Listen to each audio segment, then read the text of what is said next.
Well, also. All right, most on Christ. Let me check the YouTube right quick. Let's see.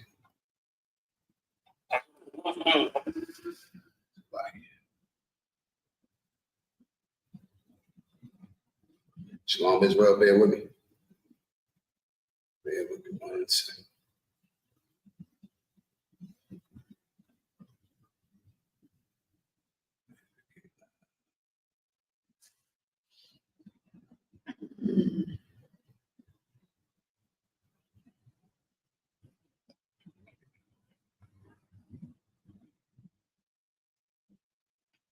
We live on YouTube.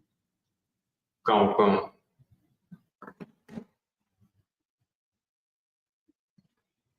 In one class, right? Come. Okay,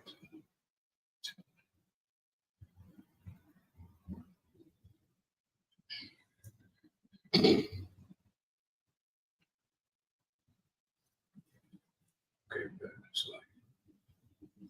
Shalom, Israel. Shalom, Israel. Shalom, shalom, shalom. Shalom, Yahweh Shem Yahshua Barakatham. Yahweh Shemar Latham Ba'ashem Yahshua. Preaching officer, 1,000 bars off the call. Filling in for General Mahayaman until he gets to class. It's Monday scripture breakdown. Again, how we do every Monday, let's get these questions locked and loaded. You know what I'm saying? Get the questions ready. You know what I'm saying? Prepare your questions for the General Mahayaman when it comes in, so that way we can run a smooth class as usual. Every Monday, you know, we teach, you know, the breakdowns. Every question that you may have, man.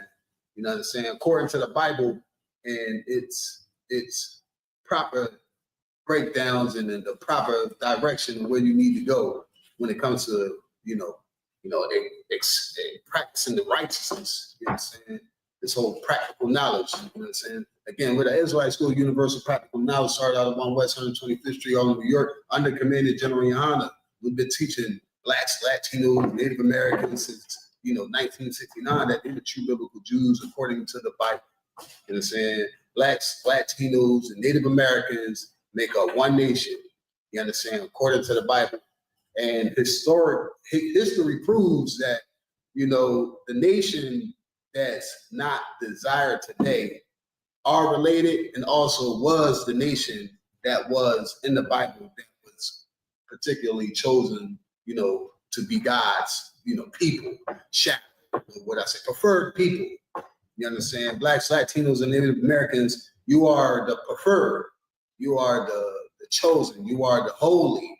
What does the word holy means? The separate. You are the people's choice, according to the Bible. You understand? The Most High's the desire is in Blacks, Latinos, and Native Americans. And in 2026, it's kind of hard to believe that, of course, we see all the things that's happening to Blacks, Latinos, and Native Americans, all the rigorous, slavery they putting on us, the time away from the family feels like, you don't have time to actually, build, understand what a unit is, to understand what true family is, you know what I'm saying, outside of your household.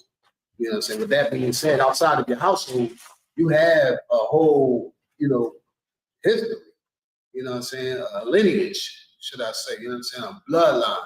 And again, in 2026, we don't think that, the days of ancient, right? You know what I'm saying? According to the Bible, like these days are gone. They think the people in the Bible vanished from the earth. They don't think they exist here no more. They think that, I don't know, when what happened to Noah, they think that we all drowned or they just forgot. You know what I'm saying?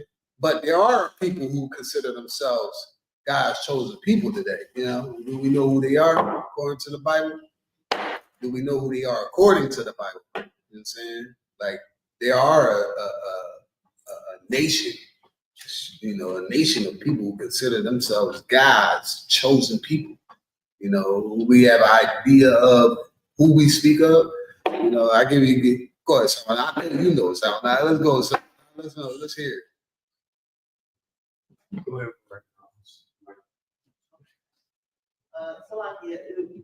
It would be the I.S.U.P.K. Hey, there you go. They're right. They're right. They're right. This is the true nation.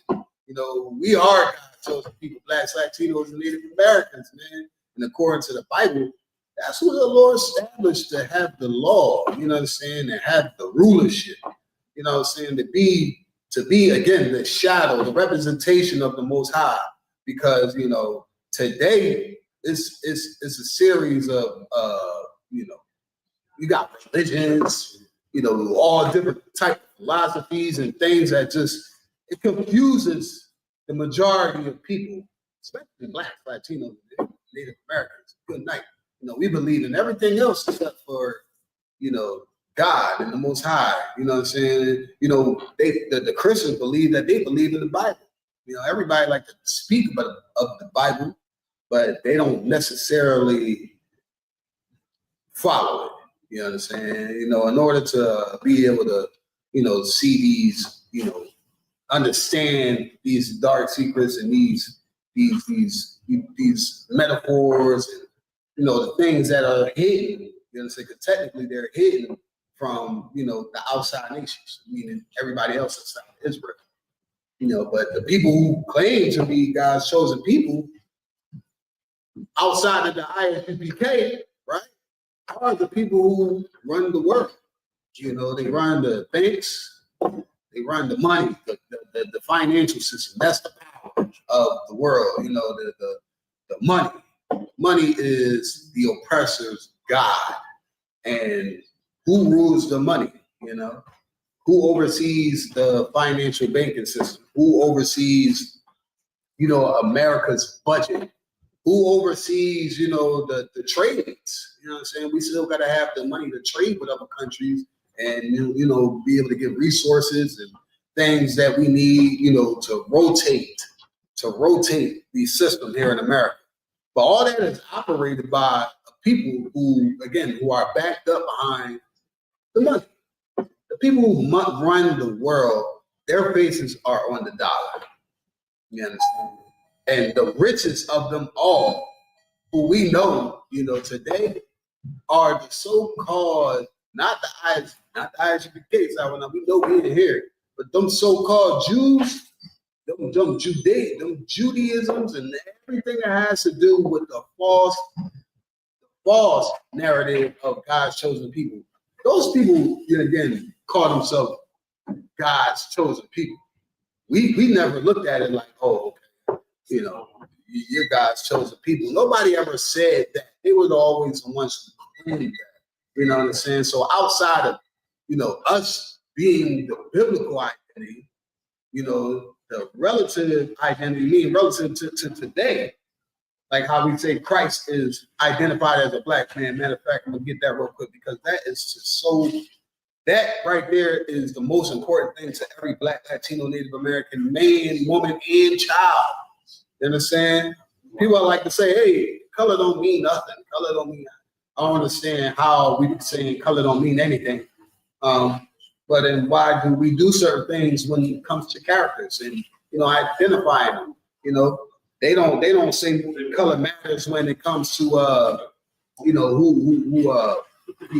runs the country.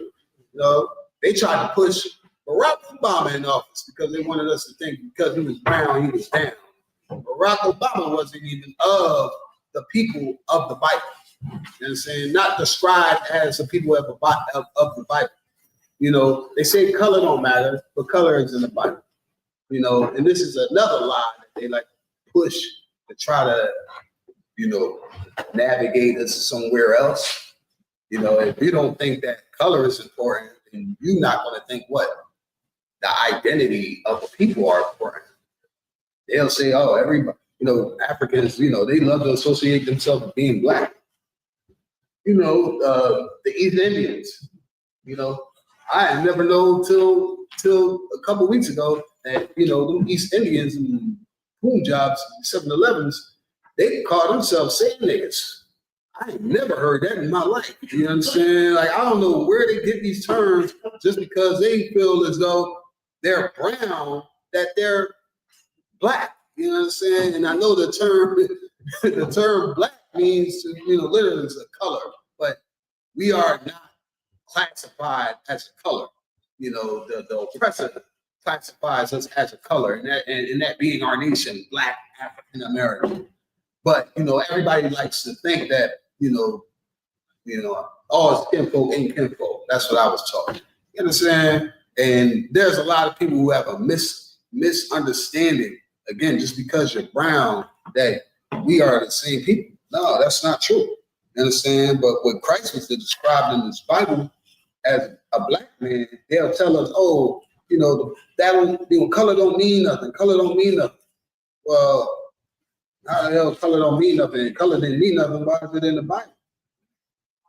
Why do they describe Christ as a dark-skinned man? You know what I'm saying? We're going to get right into it too, man. Revelation 1. Let's go Revelation 1:1 first. Revelation 1:1. Next to tell, this is the revelation of Jesus Christ. This is the revealance. You know what I'm saying? And this is what we're doing here in the I.S.U.P.K. We reveal the truth. You know what I'm saying? Revealing what it is that they've been keeping, withheld from us, and, taught us to look at it as, not important. Again, you being a black man in America, it's not important. It's not about your color. They'll tell you that. It's not about color. It's not about color. But, if it wasn't about color, then what were they calling us niggers for? You know what I'm saying? The term black meaning nigger, meaning black. But y'all say it's not about color, but then the ancestors of the people who run the world today, you understand, the so-called white man, classified us as what? In the 60s, was it Negro, Black Negro, or Negro? You understand? Yeah, colored. Y'all was calling us colored. You know what I'm saying? We had a sign where it said no colors allowed. So since when did color not matter here in America, man? You know what I'm saying? And try to minimize it as if like just because y'all don't want, the greatest man who walked the earth, the greatest man, who left by example, the greatest man who people still, recognize that there is a man that's close to the Most High, and he had fulfilled his purpose. You know what I'm saying? They tried to, they ain't gonna say they tried, they crucified this man, try to sabotage him.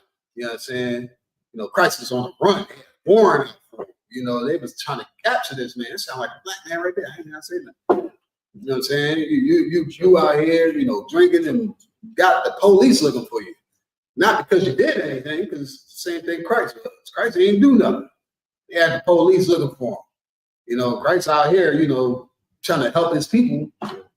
And, it's the same thing again as a black man, Latino, Native American man. When you are able to see that these people, not only do they have a perpetual hatred towards you, when you see that this thing was set up systematically for us to not question anything, and that's the problem. Like, we don't question anything. It's hard to be able to follow, let's just say the Bible, right? When people don't question it, they don't go to they don't even go to the Christian church and question what the pastor's reading, but they want to believe it because it's a source of the Most High, right? Again, let's get the Book of Revelation 1:1. Go ahead. It's the book of Revelation, chapter 1, verse 1. The revelation of Jesus Christ. The revelation of Jesus Christ. This is what we're opening up to the world. Every Black, Latino, Native American man in 2026, man, and forevermore. This is what the I.S.U.P.K under Commander General YAHANNA has been teaching since the 60s. And we're going to keep revealing the truth, because this is what they don't want us to know, the small things such as color. They'll say color don't matter. But we about to get in the show again, not just about the color, but this is the revelation of Jesus Christ. The man who the world knows who was the greatest man on earth. You understand? Was the only man on the earth who was, led his people and was destroyed for no reason. Murder. You understand? For no reason. Standing up for his people, man. This is the revelation of Jesus Christ, man. So let's go ahead, skip to the, what I want.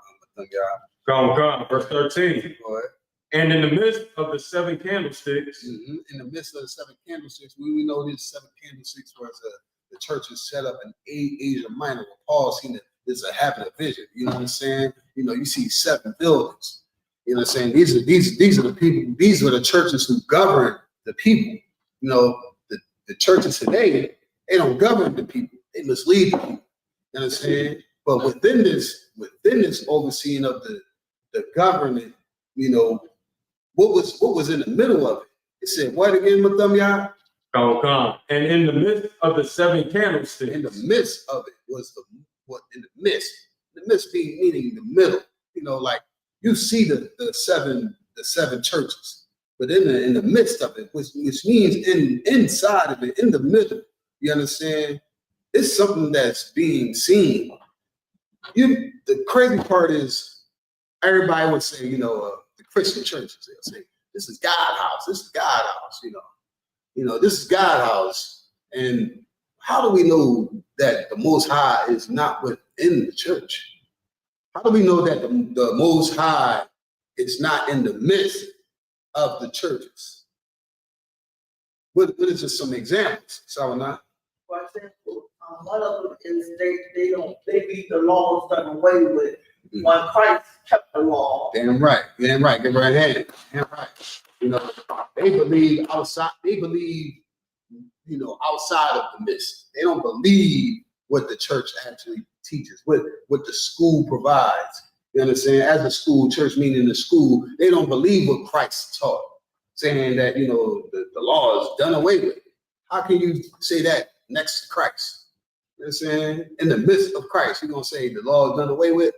You know what I'm saying? That don't even make no sense. If Christ came here to fulfill the law, you understand? Why would we say or think that the law is done away with? Christ came to show us how to complete the law, how to practice the law. You understand? And his purpose of being, you understand, the Most High's, you know, sacrifice for the nation of Israel was for us to be able to get it right, the mercy. You understand? This is what we practice. But in the midst of it, how can you say the churches how can they say that they believe in the Most High when they want to get rid of the law? That is not in the midst of the Most High's law. You understand? Not under the Most High's, you know, eyes, his teachings. You understand? Paul see it in churches, you know, where we learn. In the Israelite school, UPK, we got schools in every major city, man. You know what I'm saying? Be able to learn.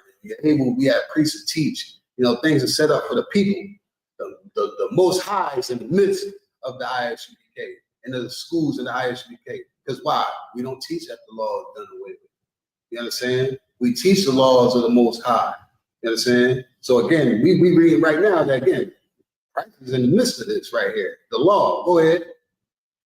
what you come to.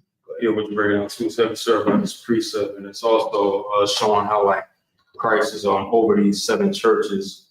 You know what I'm saying? Go ahead. That was it. I give. Oh, Most High Christ. Yeah, right. Like, you know, when some of y'all pull this precept again, this isn't like what the church gonna do. The church is gonna say, hey, law is done away with. How y'all saying that? How y'all saying that? Oh, because if you pray over your food, then you're good. That's the only thing they reference, the law being done. They reference the law being done away with because they want to eat pork. You know what I'm saying? That's the only reason why the Christians believe that the law is done away with. You go ahead and thumb y'all. One like unto the Son of Man, clothed with a garment down to the foot. See, clothed down to the garment like a foot. This is where we know this isn't just, a figure of speech. We know that this is the man. We describing Jesus Christ, man. He said, one like to the Son of Man first, the Son of Man, mankind, meaning this person has a body. You know what I'm saying? This is like milk scriptures. You know what I'm saying? But the Christian church doesn't understand this. They don't know how to break this down. They don't have the knowledge to understand what's being said right here. You know what I'm saying? But this man had a garment clothed down to the foot. You know what I'm saying? So this means this not only was this a man, this man had an apparel. When we see the Jesus Christ today, the Caesar Borgia, right? that the white boy, you know, that look like Justin Bieber, you know, the picture of Jesus, you know, sometimes he's throwing a peace sign and all that stuff. That's not Jesus Christ at all. You know, we know that's not Christ because why? Even when he's, you know, they present him as, we don't see no garment down to the foot. We see like what they wear, like a toga or something like that. It ain't no, you know, no real garment. You know, a garment comes with, you know, layers. You know, you got to put it together. You know what I'm saying? This man right here was clothed with a garment down to the foot. Go ahead. And girt about the paps. And girt about the paps. I've never seen what this is saying again, a gird. You understand? Kind of like this would be a gird, you know, to protect his midsection. You understand? Why do we, you know, protect ourselves? What would be a reason for a man to walk around with a bulletproof vest? You understand? What would be a reason for a man to walk around with a girdle? It's to protect himself. 9 times out of 10, because there are some things that's maybe considered warlike. You know, maybe he's, you know, he's a warrior. Maybe something, you know, he's just preparing himself because he knows a possibility that he can be killed, you know, unalive, slightly. You know what I'm saying? It's a possibility that this man can be unalive. Christ had a girdle, you know what I'm saying, along his midsection. You know what I'm saying? Because back in the day, you know, the iron of choice was what? The sword. And today, the sword is, you know, the white man's pistol, artillery. You know what I'm saying? But back in the day, you know, in the times of Christ, Yahawashi, you know what I'm saying? The sword was how they dealt with it. And you would go across the midsection, and that's how you would get, that's the best strike. That'd be the best strike back then. You know what I mean? You probably had people who were skilled and, you know, working the sword pretty good, but you would want to go for the midsection. And everybody knew that. That's why Christ had to protect himself. He had a girdle on. You know, I've never seen that on Justin Bieber. You know what I'm saying? Jesus Christ, who people see as Jesus Christ today. I've never seen that the identity that we're getting right now. You would not see that on the picture of the oppressor claiming to be Jesus Christ. You understand? Read on my thumb, y'all. Come. And about the paps with the golden girdle. Not only was it just a girdle, you know, this was a golden girdle. Thing had a little weight on it. I'm pretty sure it had a little weight on it. He was, you know, walking around. This is showing right here. This wasn't just no regular man. This was a man of royalty. You know, a sense of value. You know what I'm saying? This man right here was warhead. You know what I'm saying? Christ was a man of battle, ready for whatever. You know what I'm saying? But this golden girdle he had on was protecting his midsection. Read on. Verse 14. His head and his hairs were white like wool. See, in this right here, this is already chopping 75% off of what they present, you know, to us in America and all over the world who Jesus Christ is. You know what I'm saying? Yahweh God Mashiach, you know, who the world ignorantly knows as Jesus Christ, man, isn't described as what we see. You know what I'm saying? He said his head and his ears were white like wool. When you see the stone images of Jesus Christ, right? You know, over there in Brazil, and you got the hands out like this. You know what I'm saying? You got the hands out over that mountain. I forget where that mountain is. Over there in Brazil, you see Christ. His hands out. He said he had hair like wool. So on Christ, so you go to class. Come on, sir. Like you'll see Christ's hands out like this, but you won't see a texture of hair that's described like how the Bible just did it. He said they had it. So read it again, but y'all slide. Come. His head and his hairs were white like wool. He said his head and his ears were white. Okay, when you see that picture, that man that they got is painted as Jesus Christ. Again, I'm gonna keep calling him Justin Bieber. He got brown hair. You know what I'm saying? Brown hair. I've never seen a picture of Jesus Christ with white hair. Ever. And no picture that I ever seen as long as, I've been taking taking the sight of just recognizing, okay, they say this is Jesus Christ. I've never seen a white hair on Christ. This right here, again, takes away, that right there is enough to take away Christianity. Just that right there. Okay, if this man said that he had white hair, then who is this man? Who is this man? Just something as small as this. Again, we should never think that, context doesn't mean anything, or color or description doesn't mean anything. That's the whole point of us going into the scripture, that people say color don't mean anything. That's what they want us to believe, because they don't want us to identify ourselves with this man. They don't want color and things like that to matter to us, because we don't want to look and be like, hold on, somebody's lying about something. Someone's lying about something. Not only are they lying, this looks familiar. This sounds familiar. White like wool. Wool is a texture, man, that we're talking about, man. And that's the other half part of it. So not only was his hair white, you know what I'm saying? I've never seen a picture of Jesus Christ with woolly hair. Again, I've always seen it like shaggy hair. I've never seen the picture of Jesus Christ having woolly hair. You understand? When you don't know what woolly texture hair is, you type it up, in your Googles, and it'll show you. The first example they're going to give you is a sheep. You understand? The sheep has the woolly hair that we're talking about.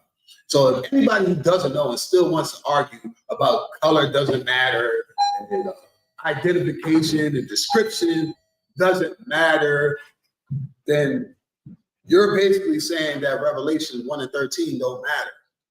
The revelation of Jesus Christ doesn't matter. You understand? The man who we consider our king.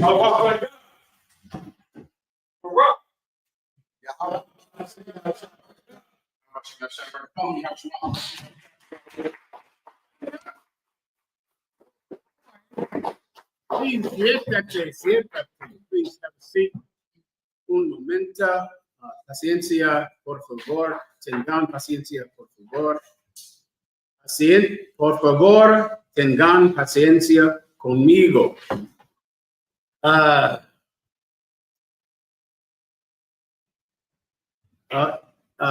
Nosotros somos la Escuela Israelita de Conocimiento Práctico Universal. Comenzamos en 1 Oeste Calle 125, Harlem, Nueva York, desde 1969, debajo del mando del general YAHANNA. Carnales, esta es la verdad. Si tú eres hombres hispanos, negros o indio nativo, tú eres Israel, el pueblo elegido de Dios. Tu madre y tu padre dicen que somos un culto y mantienen su iglesia sin culto. Pero su iglesia es culpable de todo lo que nos están pasando. Órale. Un momento. Merci. En criol. Map, apprend, français, criol, pasquien, tout, haïtien.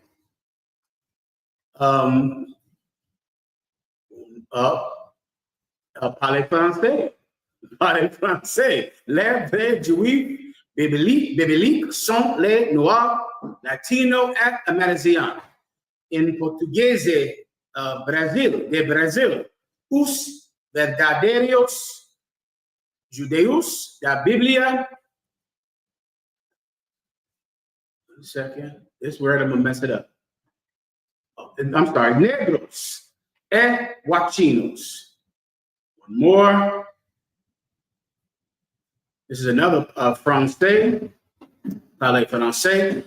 I'm sorry, I already did that one. Let me give you another one. It's the last one, so I can practice it. Okay. Stand by. Nous sommes l'I.S.U.P.K.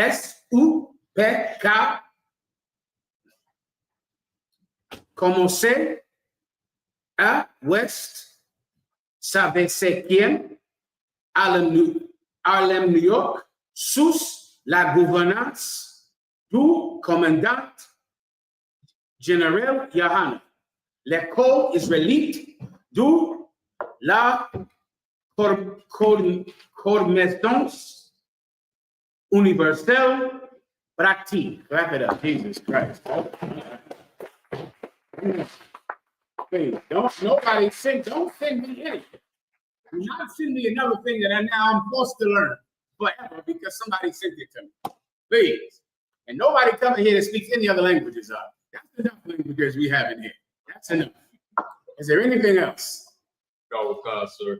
Someone in the comment section had a question. Please. Kalakazai 357 asks, Salaki Alawat, I know the laws were given to Israel. It says, thou shalt not steal. I had someone ask, can you take from an heathen? What the best way to break that down with your understanding, sir? I'll explain. The Bible says this, that this is your wisdom and your knowledge in the face of the other nations. The fact that we are the lawful people of this earth is the proof that we are the true biblical ethnic Jews. You absolutely cannot steal from another nation, because in doing so, you give them an argument that we are not the children of God, that we are not the people who were given a law not to steal. I know that the white man is not the true Jew of the Bible. I know that the people in the Middle East calling themselves Israelis are not the true children of God in the Bible. Why? Because they steal, because they lie, because they murder, because they sleep with another man's wife, because they eat pork, shrimp, crab, and lobster. We are the true biblical ethnic Jews. We're the people that keep the law. Everyone understands? Is there anything else? As of right now, sir, no other.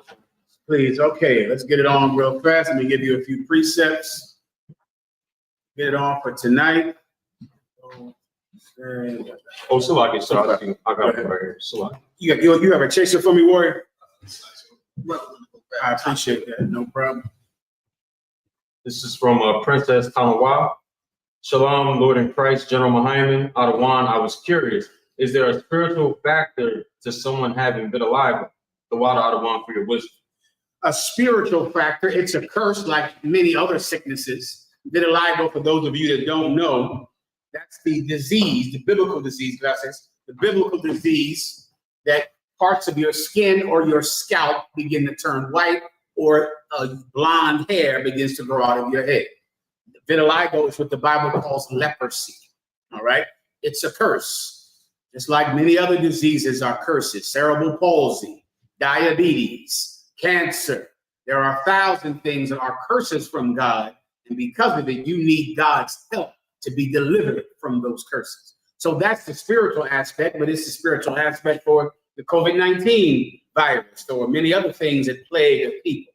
God is the one that gave it to you, and God is the one that has to deliver you from it. Everyone understands that's the spiritual aspect, if that was indeed your question. Is there anything else? Donald Khan, sir. Rapayad in the chat says, Salaki, sir, if I could, with your grace, may I get a breakdown? I need to add one more part to that. When I say that God is the one that has to deliver you from it, that is not the same thing as you deciding how you will be delivered from it. Many of you lunatics out there that are followers of Farmer Man, or not Farmer Man, Jungle Man, Nature Boy.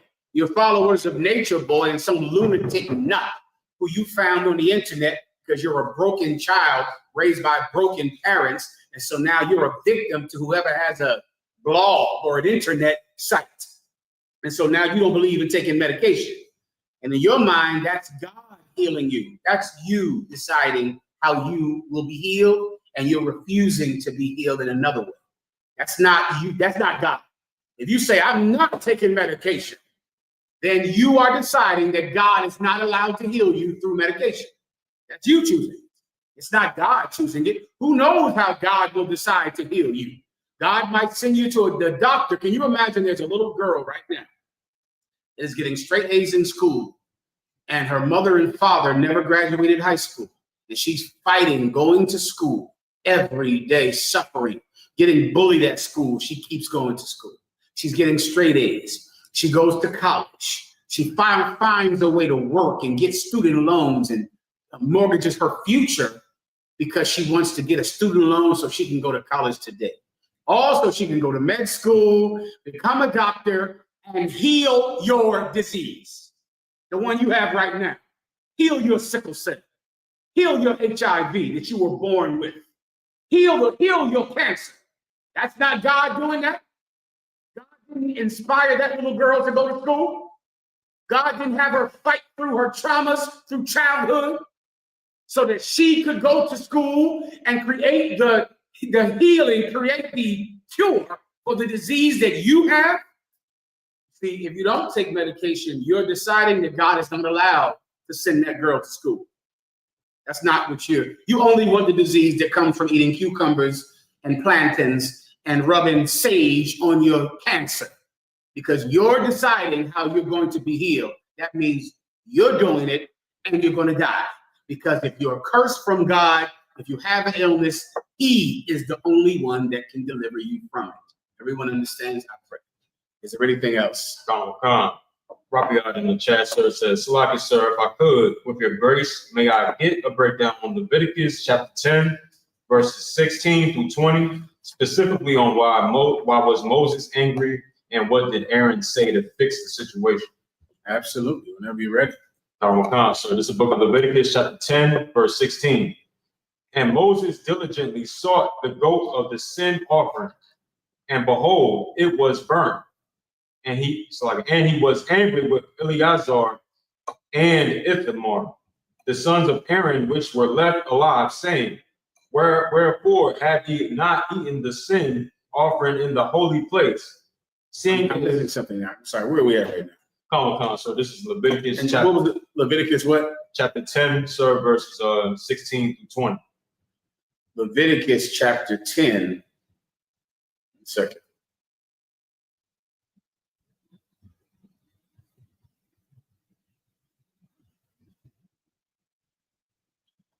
Bear with me. Leviticus.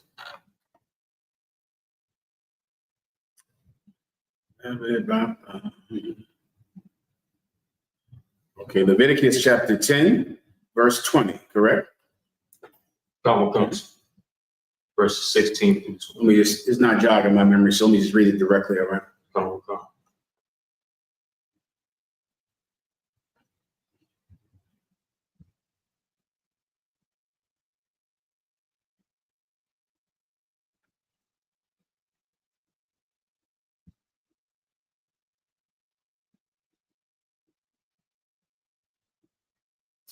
It goes to 11, right?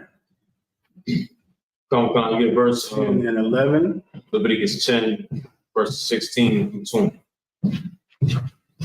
Bear with me. Okay, it seems like, one second. I'm missing something here. Leviticus 10 and what again? Verses 16. Oh, 16. Okay. Verses 16 to 20. I got you. Okay, bear with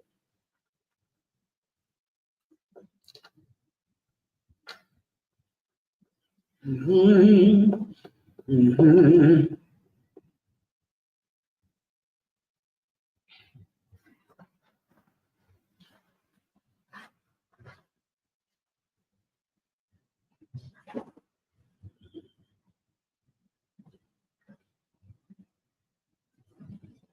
Gotcha.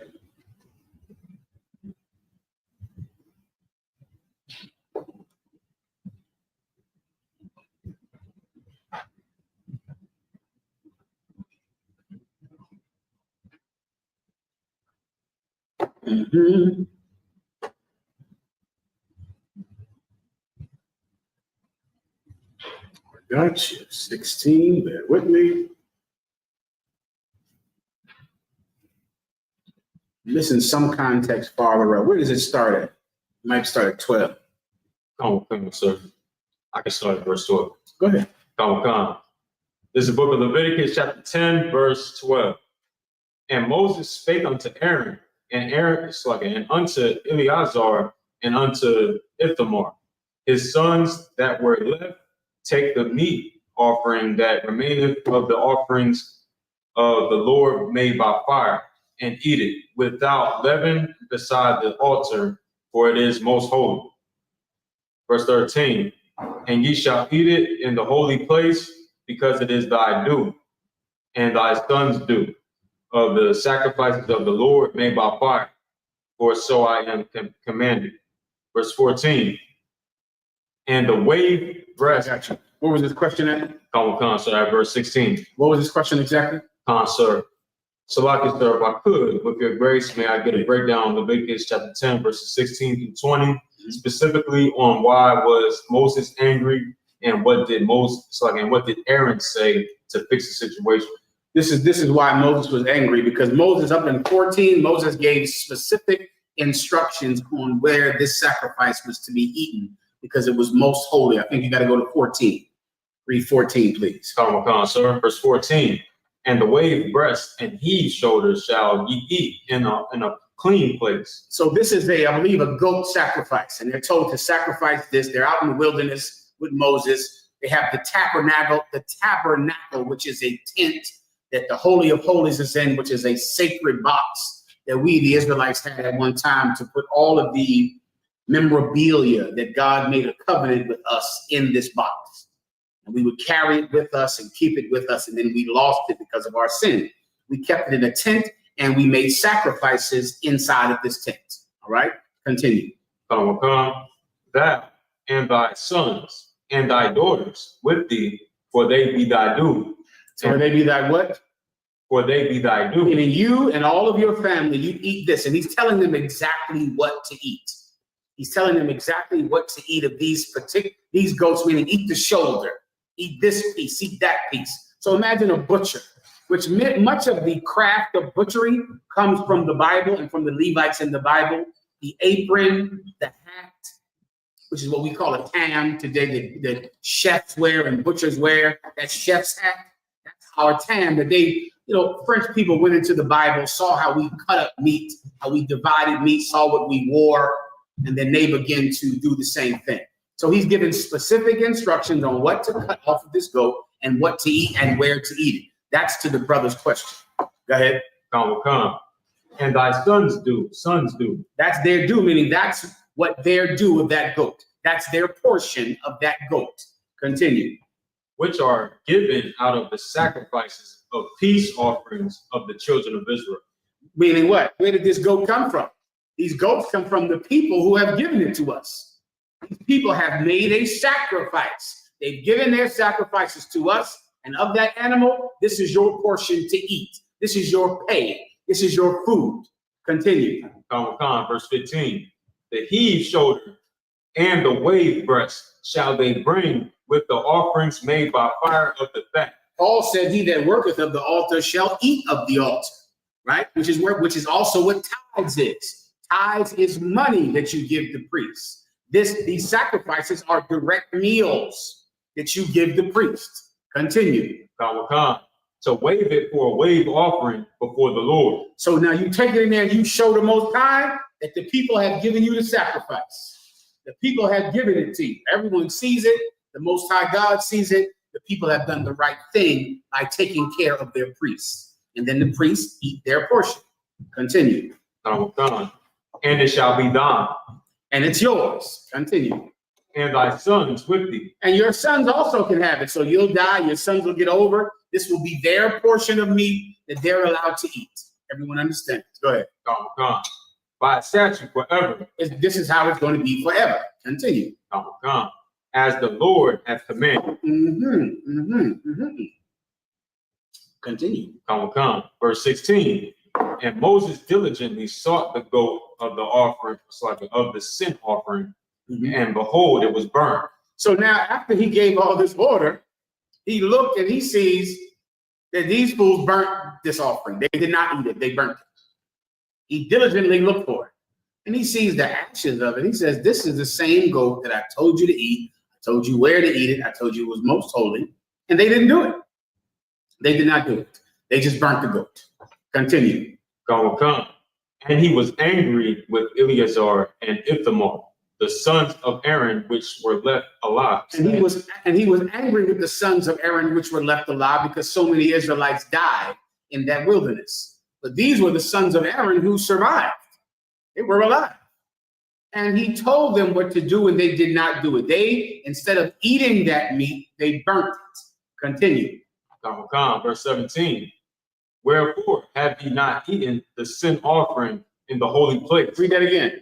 Wherefore have ye not eaten the sin offering in the holy place? Now you know why he was angry to the brother's question. What was he angry about? This. Why haven't you eaten the sin offering in the holy place? Continue. Seeing it is most holy. This was very holy. This was important. This was special. And instead of doing what I told you to do with it, you burned it. Instead of eating it in the holy place as I told you to do. Continue. And God hath given it to you to bear the iniquity of the congregation. Read that again. And God hath given it to you to bear the iniquity of the congregation. Why was he so angry? Because this is the portion of meat that you're supposed to eat. Why? To bear the iniquity of the congregation. You have to eat this food. Why? Because if you don't eat this food and you're a priest, what do? Who wants to guess? This is, I believe, getting to, if you want to know the spirit of the law, I'm going to explain now the spirit of this law. These brothers got this food, lamb's, goat shoulders. They were supposed to eat it. Instead, they burnt it. They didn't eat it. Moses was extremely angry. These were the sons of Aaron that were left alive. They should have eaten it. He told them to go into the holy place, this tabernacle, and eat it. Instead of eating it, they burned it, which now means what? Who knows? Someone online, give it a shot. If you could understand this, then you could understand why you absolutely are going to pay tithes to the Israelite school of UPK. You're going to do it. You're going to go give us the money that you've given other industries to make them thrive. You made drug dealers drive Rolls Royces. You made drug dealers drive Mercedes-Benz. There's some 16-year-old that's driving a Hellcat with a $30,000 watch. You supported the drug industry. You supported every stinking, vile church in America. The preacher has a Rolls Royce. Commanding General YAHANNA doesn't drive a Rolls Royce. He doesn't have a jet. You make preachers, giving them the ability to have jets and Rolls Royces, and drug dealers have mansions and Rolls Royces and Hellcats and watches that cost $50,000. I see what's important to you. I see what you put value on because they thrive. They thrive. You priests, we're going to take tithes and you're going to eat those tithes. You're going to do it. These priests in here are going to get paid. Because if you take that pay and burn it, if you don't eat it, then what? Someone online answer the question. Concert. One said, Kid Sweeney, 8103 said they will die. Who will die? Who will die, Kid Sweeney? Another one said, DeVale Thornton says, they've broken the commandments. That's true. What's his name? DeVale Thornton. DeVale Thornton, that's true that they've broken the commandments, but that is not the spirit of the law. That's the letter of the law. That's exactly what it says, right? It says to eat it, and you have to do it because you were told to do it. But would you like to understand God the way Jesus Christ wants us to understand God? If you want to understand God like that, you're going to have to understand the meaning, the motivation that God has in giving this law, in giving this commandment. So I'll ask you again, if they burn this meal, if they burn this food that God has commanded that the people give and commanded that they eat, if they burn it, then what is going to happen? Read it for him one more time and give him a shot, then I got to move on. Come. Verse 16, and Moses diligently sought the goat of the sin offering, and behold, it was burned. How is he diligently searching for the goat of the sin offering? He goes into the temple and he says, did they eat the meat? Where's the goat at? Where's the goat that I assigned to feed these priests? I want the priests, the sons of Aaron, tribe of Levi, I want them to eat this meal. Where is it at? It's over here. They burned it. It's burnt up. They did not eat it. And he was angry as hell. This is what I told you, that this was most holy. This was most important. This was for you to eat in the holy place. You are supposed to eat of this temple. Paul said, they that service the altar shall eat of the altar. This is the precept he was referring to.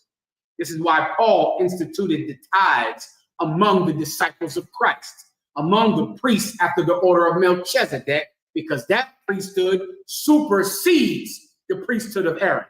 We absolutely are supposed to take tithes. We better. Because if we don't, if we burn it, if we do not eat this offering that the people gave so we could make an intercession for their sins before God, then what happens if we don't eat the meal that God gave us for being priests? Then that's all I can give you. Mathanya. Someone in the chat, top of story, Howard said the people will die. The congregation, because the Levites represent the people. Okay, you're not getting this point. Will the people die? Absolutely. Will they just drop dead from some magical curse? The people will absolutely die if they don't have priests. They're absolutely going to die. Did I just give it to you? I hope not. The people will die if these priests don't eat this meal. They don't eat the food that God set aside for them to eat. Made sure that they got their portion of this food. If they don't eat it, the people will die. Why will the people die? Because that's the reason that the priests have to eat it. Anything else? One more try. Come on. Yapa Shayar said they desecrated the altar. Okay, y'all better get right, because I'm trying to teach you the spirit of the law. That's what this class is about right now. Sister, please let me give him the precept now. They'll stand by so I can think of this precept. Give me when Nehemiah came and saw that the priests were not at their stations. The priests were not at their service. It's in the book of Nehemiah. Nehemiah came to the temple and he saw that everything was overgrown. The temple wasn't being taken care of. And by that, he knew, that's all I'm going to give you. Okay, it's in the book of Nehemiah. If you can't find it, you got to tell me while I get the sister's answer. You got it, sis. The spirit of the law, in this case, the obedience is better than the sacrifice, because when you rebel, it's a switchback. No. You want to think more. Okay, the law is very practical. That's all you need. That's the missing part in religion, one of the major missing parts, including hypocrisy and sexual deviance and lies. But religion is not practical. It's just doing things because you're told to do it and you don't understand it, and it has no meaning or impact on your life at all, right? But the law, the Bible, is practical. That's all I can do for you. I can't do anything else. Let me get Barzal in the back. You got it. He might need to come up. Is it so that the priest can be available to the people? What do you mean by that? Get the camera on, Barzal. What do you mean by that, Barzal? As far as with the priest, I know like in certain instances, the priest don't have the time or the luxury again to not have downtime. Maybe this is them having to eat. What do you mean downtime? Wait, the priest, you said, is it to make the priests available? That was your answer, correct? Now, why would eating this meal make them available? Barzal. So whenever they're not eating. No. I was almost getting this Barzal. You're walking down the road. You're coming around the corner, but you're just not thinking practically. You ready? Let me know when you're ready. Tell me. Well, Moses set aside goat legs and shoulders for these men to eat. If they don't eat them, then how are they going to eat? Answer: they are going to go out and get another job. If you don't eat the food that's given to you for doing this job, then you know what? Are you never going to eat again? You're never going to get hungry. You're a human, right? Which means the priests are human beings, right? Which means they need what? Food and water. Well, this is your food. Eat it. Put it in your mouth. Eat it in the temple. Eat it there. Now I'm going to burn that.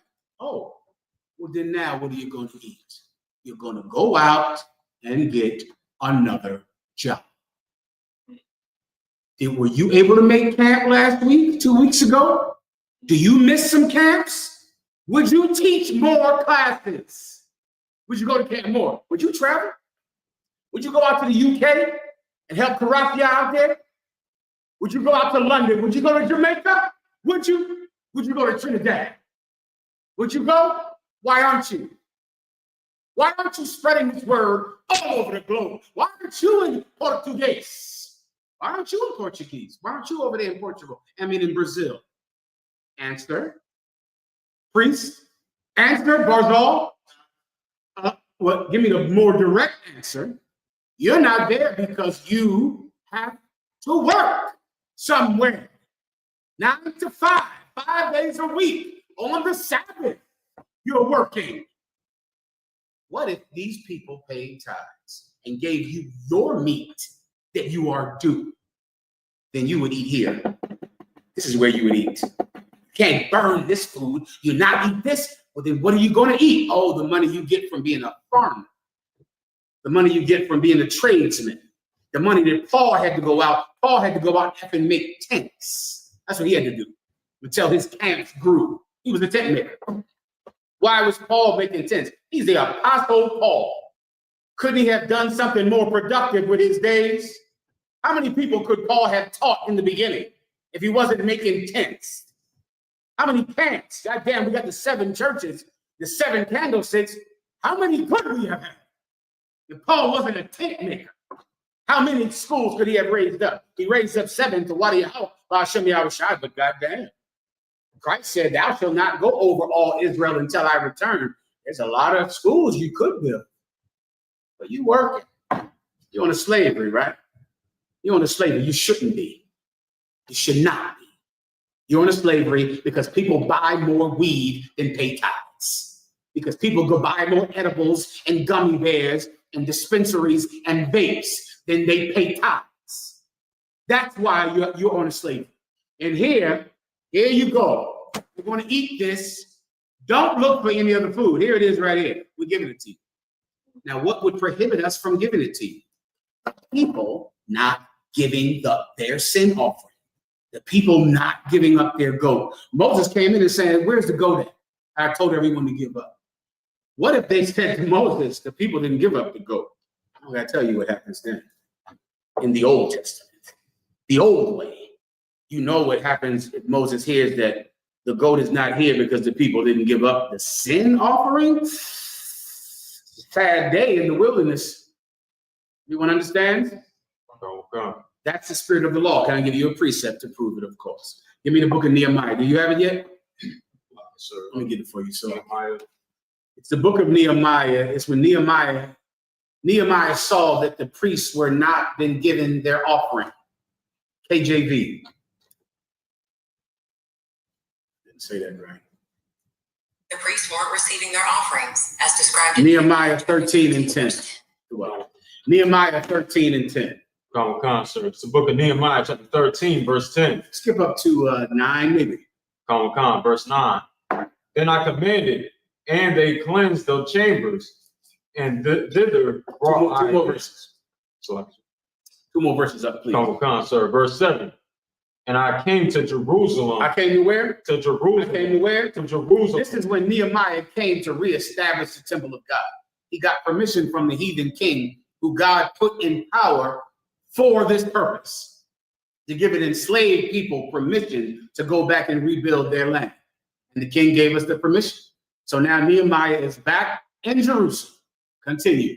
And understood of the evil that I.S.U.P.K did to Tobiah. Oh, he understood that this evil man did a terrible thing to our nation.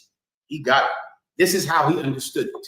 Go ahead. And preparing him a chamber in the courts of the house of God. Because these heathens went and prepared chambers in the house of God and turned our temple into a sinful place by keeping their customs and their practices in our temple. Continue. And it grieved me sore. He was grieved sorely. He was saddened when he saw the state of his holy place, the state of the temple of God. built by King Solomon. It grieved him. Continue. Sir. Therefore, I cast forth all the household of stuff of Tobiah out of the chamber. Verse 9. Then I commanded, and they cleansed the chambers, and thither brought I again the vessels of the house of God. We kicked them out. He cleansed all the chambers, threw away every heathen, sullied thing out of that holy place. Got rid of it. Cleaned the whole place out. Continue. Come. With the meat offering and the frankincense. Oh, then he brings in the meat offering. And he brings in the frankincense. Keep going. The place starts to look good. There's food cooking. There's the smell of the fat of lamb roasting in the air. Frankincense wafting all through this place. Now it's getting clean. Now we're going to put men back to work in this place. Now they're going back to work. Start the lamb cooking. Get the incense burning. Clean this place up. Now I'm giving you a job. I'm giving you a job. Continue. Come, sir. Verse 10. And I perceived that the portions of the Levites had not been given them. One more time and slowly. Come. Perceived. Perceived is like perception. No one told him that the Levites were not given their portion. He could tell that the Levites were not given their portion. What's their portion? The tithes and a piece, a leg off of this goat.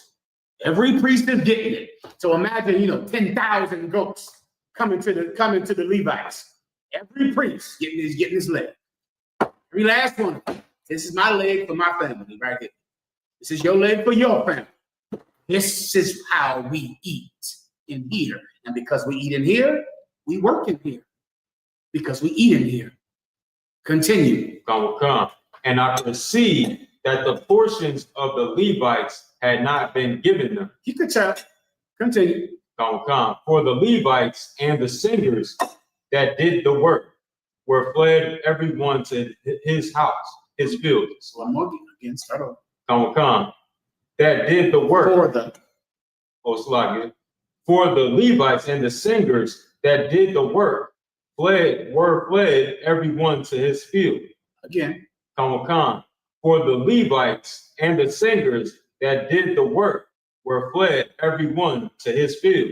For the Levites and the singers that did the work were fled, everyone to his field. They're out growing their own corn, raising their own goats. How do I know it? Because they're not in here. This place is a wreck. This place is a goddamn wreck. I know the Levites aren't getting their portion because they're out working. They're in their field, hoeing some ground, tilling the earth, raising up effing sheep and goats. I can tell they're not here, right? But I know the dispensary is open. I know a drug dealer is thriving. A drug dealer, do you know what drug dealers can do? They sell enough drugs to get a record deal to go now become Jay-Z. My God, that's a thriving industry. That's thriving. You're going to sell so much dope that now you go legal and become famous. And guess what your songs are about? Selling drugs. Drug dealing pays on levels. One, drug dealing pays for you to be able to have enough cars and gold chains to shoot a music video with cars and gold chains. Then it pays enough money for you to get studio time from drug dealing. Then it pays enough money for you to get all of your drug dealing friends together and now get a record deal. And then you make songs about selling drugs, which you couldn't even make a song about selling drugs unless you sell drugs. Because if you haven't really sell drugs, if you make a song about drug dealing, but you never really were in the streets selling drugs, what will the people say? That ain't real. He ain't never do none of that. I want my rappers to sell drugs first. Then I want them to sing to me about selling drugs. Well, that money that Jay-Z has gotten for years, then gets another check from the NFL after he sells all the drugs, then he can get millions of dollars to shut down the awareness of George Floyd's death. Drug dealing pays in so many ways. Jay-Z is getting your money. Congratulations on whatever that stupid tour is he has and that dumb album he has coming out. Congratulations. Well, that was your money. That would have gotten you off of your job. Whatever the drug dealers and the pimps don't get, the preachers do. You should be working. You should be getting fed in here. Everyone understands. Next question, please. Sir. This is from the sister Kawamaz Bach. Kawamaz Bach out of California. Give her a hand. Give an outstanding sister. That's the rib. That's the brother's rib. Makes another excellent videos online. I forget his name. I'm terrible with names. But you know what the hell I'm talking about. Anything else? Sir. Her question was, Salaki General, with your grace and mercy, what should a sister do when she hears another sister talking at her husband in a dragging way and saying she's leaving him? What should one do? The what? Titus 2:1. The Bible says, and ye elderly women and you aged women, teach the younger women to be keepers of themselves at home, to be kind to the sick, to take care of children. If you're a woman in the truth like how Mazbah is and has been around for years, sister, you're a mother in here. And if you hear some woman that's talking in a disparaging way about her husband, correct her. Take authority. Too many times women don't want to take authority over an evil bitch. You have no problem with taking authority over a good woman. That's the thing. It's one of the drawbacks of being the righteous. Some of you brothers out there, you have a child who doesn't want to be in the truth. You know what you tell your child? Well, I can't force my child to choose to be in the truth. I can't force it. I gotta let him choose it. Well, that's not what my mom said. My mom didn't think like that. When it came to dragging my screaming and kicking ass into the Christian church that I did not want to go to, Ty Ward screaming right behind me, screaming not to go to that filthy place. All that jumping around, that shit scared the hell out of me when I was a kid. I was terrified. She took me in there one time. I'm sitting there. All of a sudden, right next to me. I said, Jesus. I'm God knows what age. I was terrified because I didn't know what the hell was going on, because all of a sudden it was like everybody got a seizure right next to me. Brother, he dragged me in there next week. Dragged me in next week, over and over and over. She called, tried to wake me up from working all night on this job. I unplugged the phone. That's that you can unplug the phone. I just unplugged the phone Sunday morning now. I couldn't go in there. She didn't ask me that I want to be Christian. I was going to be what she told me to be. Here you are in the truth. You're asking some kid you pay for, that you feed what they want to be. I'm indoctrinating my kids. They're getting indoctrinated. Or else the world will indoctrinate them. The internet will. You're righteous. And because you're righteous, you don't feel the authority to force your child into the God you choose, not the one they choose. Well, here's another drawback. There are righteous women. And an evil bitch, she has no problem with telling another woman, you shouldn't take his shit. You shouldn't stay with him. You should leave him. You stupid.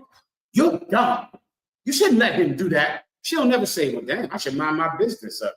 I shouldn't get involved in this. A dumb, evil bitch always feels authority over a good woman. So she'll just tell your woman, you take that from him? You should leave him, girl. You should not be with him. You should leave him. That is wrong. You shouldn't do that. But a righteous woman sitting there listening to some dumb bitch badmouth her husband, you don't know what to do. You don't know if you should speak up or not. You sit there like, what should I do? She's talking evil about my brother, a priest in the school, but I don't know what to do. A bitch would know what to do. She would know exactly what to do. She would say, shut your mouth. Don't you ever talk about my brother like that in front of me. You think I don't believe in God? You think I'm someone that doesn't believe in the UPK? Do you know how insulting it is for someone to sin in front of you in this school? They're saying something about you. You think they would do it in front of me? You think they would say something like that in front of a woman that they knew would not allow it? If a sister is sitting in front of you, she thinks you're weak. I would take it as an insult.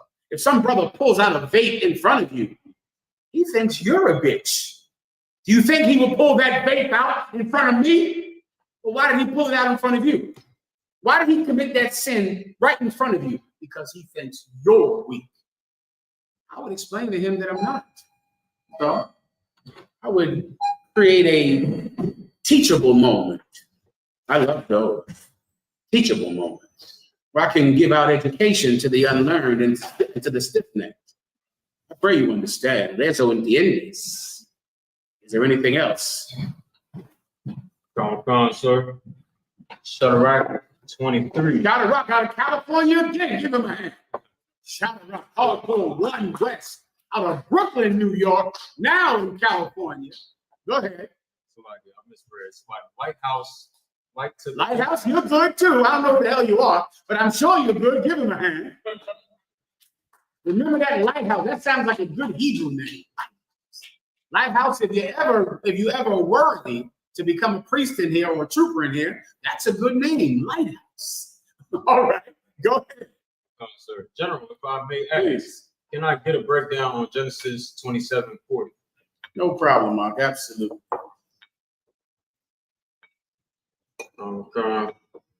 Absolument, I believe in French. Alexa, how do I say absolutely in French? Absolutely. In French is absolument. Absolument. Come on now. Tell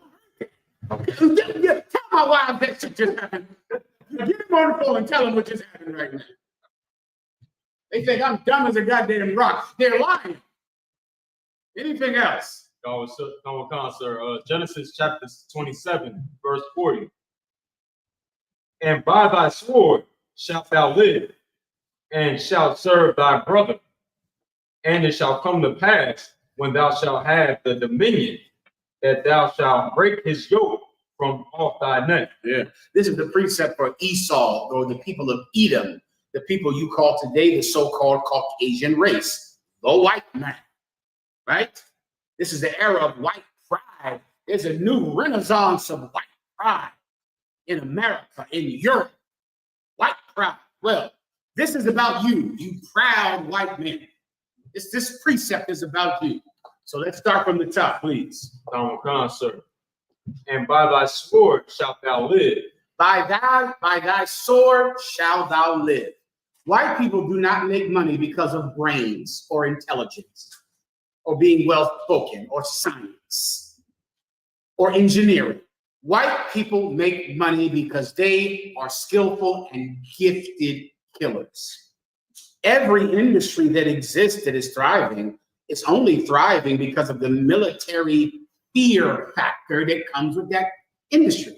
That's why AI is thriving all over the world, because if you don't allow it into your country, if you don't allow it into your state, then before you know it, some federal agency or the Navy SEALs come into your country and take it over and destroy everyone there so that they can build up data centers, so they can take over your country. Why is America rich? Because of oil.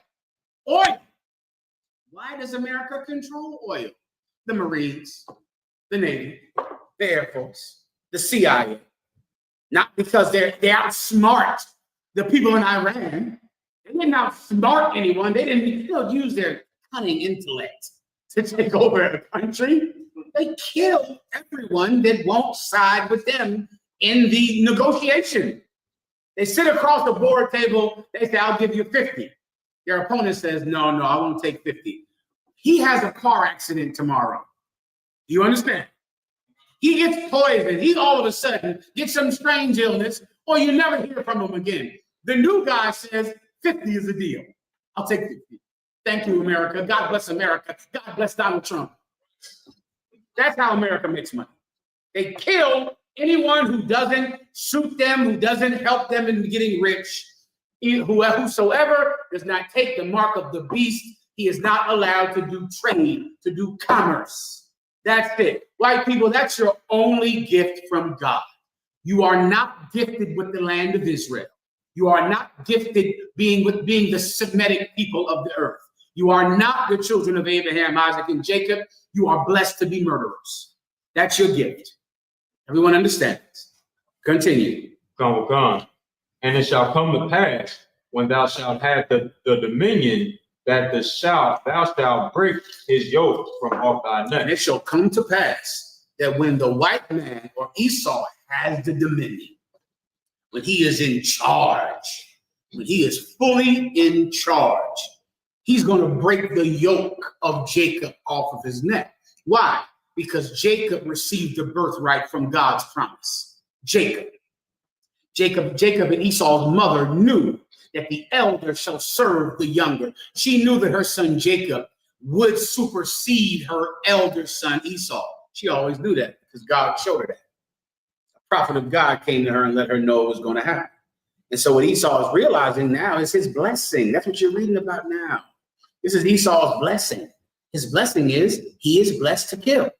And one day, when he removes the dominion of now his superior brother, his superior Black and Latino brother from off of his head, then now he'll get to be in charge. He'll get to be in charge. And it happened. It happened. Esau finally got in charge, and now he's treating us like we're the younger brother. Now he's in charge of our lives. Now he's over us. But this is what he does not know. El Dios tiene sobre el cielo y tierra. God has dominion over heaven and earth. The white man might now rule this current day, but the Most High God has dominion over heaven and earth, brother. And our Lord is going to put us back in charge of heaven and earth. Once we learn our lesson, once we correct ourselves, once we realize the error of our ways, then the white man will go back into a cave to be a hairy beast, which is what he was born to be. Is there anything else? I was in on that, sir. Next question. Oops. Gone. Can I see you one more time? Un copa de yellow, please. Gone, sir. Kwashab on your Howard. Un vasito de whiskey, and un copa de yellow, por favor. Kwashab on your Howard asks, Salaki Alawab, can you break down Ecclesiasticus chapter 35, verses 18 through 20? Con el taster too. Gracias. Go ahead. Gone. So there's a book of Ecclesiasticus chapter 35, verse 18. Mhm. For the Lord will not be slack, neither will the mighty be patient toward them, Mhm. till he have smitten and sundered the loins of the unmerciful. Yeah, that's a beautiful Donald Trump precept if you're looking for one. Was there a specific question about this? Ola. Oh, that's a beautiful Donald Trump precept, a beautiful precept for the white pride that's taken over this earth, which you can use for both the white man and the gay agenda, because those are the same thing, right? Like the Pride Boys. You heard of them before, right? They call themselves the Proud Boys. Captain Ghazali told me they were the Proud Boys because they're full of gay pride, because the Proud Boys, unbeknownst to me, support gay people and the LGBT community. Ask Ghazali, he told me. He asked the Proud Boy, he said, well, how do you feel about gay people? The Proud Boys said, we support gay people. We're for gay people. He said, well, can two members of your organization be gay? He said, yeah. Ghazali said, so you go out in the woods and have sex with each other? The guy said, next topic. The Proud Boys are gay and they have sex with each other in the woods. Let me ask Alexa a question on the same topic. Alexa, Omega Psi Phi fraternity, what is their stance I'm not on? quite sure. Alexa, stop. Alexa, Omega Psi Phi fraternity, what is their stance on homosexuality? I'm not quite sure how to help you with that.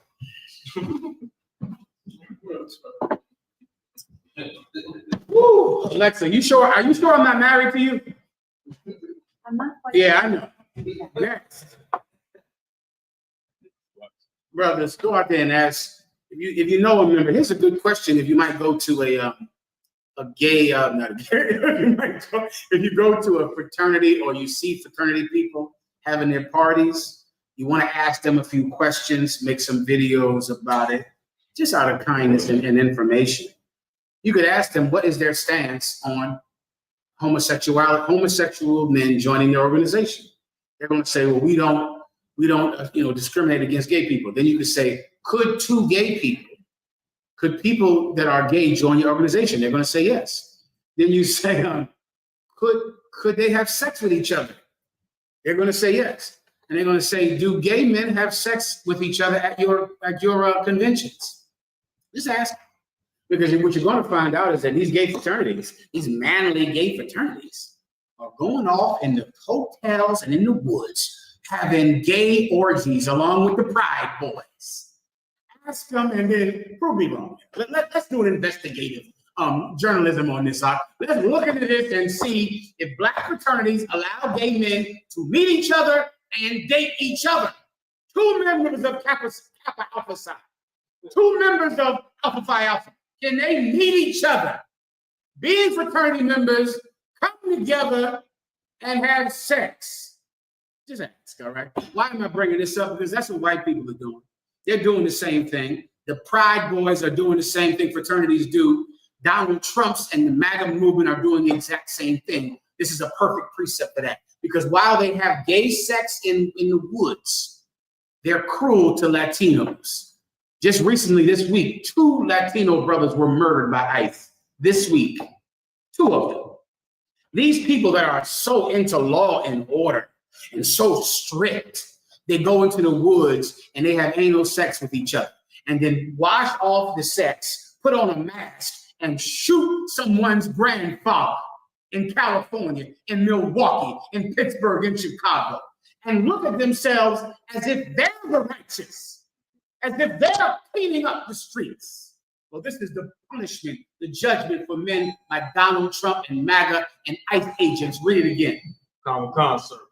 Verse 18 at the top. For the Lord will not be slack. The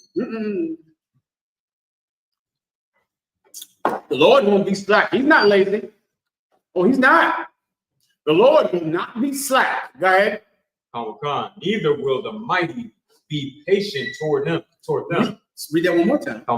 Neither will the mighty be patient toward them. Neither will the mighty be patient towards them. The Most High God is raising up mighty men. That was an old saying back when I came up in the school, mighty men of God, man. We had t-shirts saying that. It was outstanding. That's a good one. Mighty men are not going to be patient with you. What do you think? Everyone is going to just sit back and let you murder their abuelo?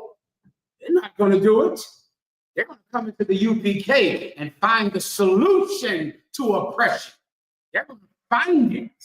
And they're going to realize that even though the white man is in charge of ICE, even though he has the federal government, el Dios tiene sobre el cielo y tierra. They're going to realize that God is the real one in charge, not Donald Trump. If I serve God, his power supersedes the federal government.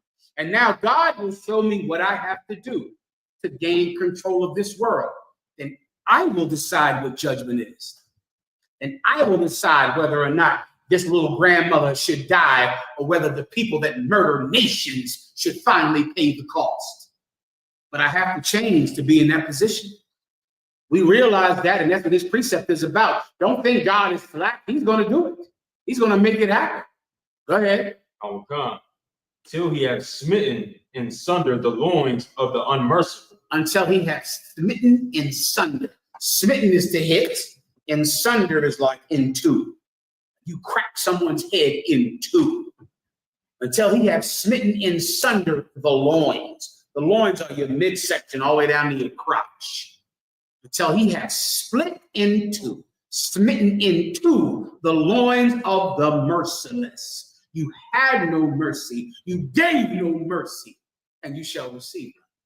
That's biblical prophecy, bro. That's worth giving up marijuana to see that day. To be able to be on the giving end of that kind of justice is, quite frankly, beautiful in my sight. And it's worth changing. It's worth giving up crime. It's worth giving up drugs to be able to be the one that God uses in such fashion.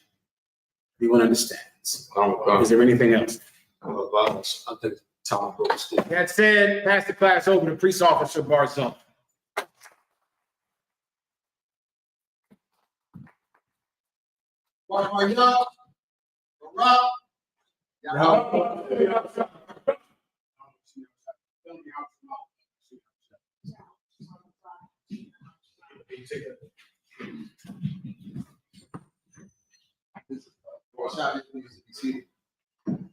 This is the I.S.U.P.K security announcements. We are the I.S.U.P.K. Started out at 1 West 125th Street, Harlem, New York, under Commander General YAHANNA. Rule for new brother and sister. When a new brother and sister come to the school, they have off limits for 6 months. They are to be saluted only. They are here to shed themselves of the world and need transportation to teach for the rank. After 6 months, if a brother or sister has an interest in a particular person, he or she must get permission from the head to speak to the brother and sister. There's another 6 months in which the brother and sister will court each other. After this 6-month period, the brother and sister will get permission from the head to marry. Ties and commandment. Read about it in the book of Numbers, chapter 18, verse 21. Also the book of Malachi, chapter 3, verses 8 to 10.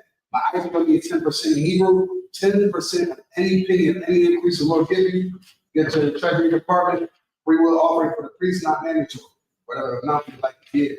After coming holy convocation will be the memorial of blowing the trumpets, which is the first day of the 7th month, Friday, September 11, 2026. You read about that in the book of Leviticus, chapter 23, verses 24 through 25. I can check the bulletin board in the hallway. If any brother wants to be a trooper in the school, start to wear all black, boot, shirt, pants, head, and the scarf with that. Muslim, this means to stand. With Israel, you're going to get the brothers a courteous salute. With Israel, I.S.U.P.K, I.S.U.P.K, Barak, Yahweh, Bahashim, Yahweh, Barak, Yahweh, Star, turn to the face of sisters, I.S.U.P.K, sisters, I.S.U.P.K, being to feet at a 45-degree angle, on your right hand, glass on your left. When we say Barak, the overhand, smack the chest, we say the salute back to the brothers. When the Israel, when the sisters, courteous salute. When the Israel, I.S.U.P.K, Barak, Yahweh,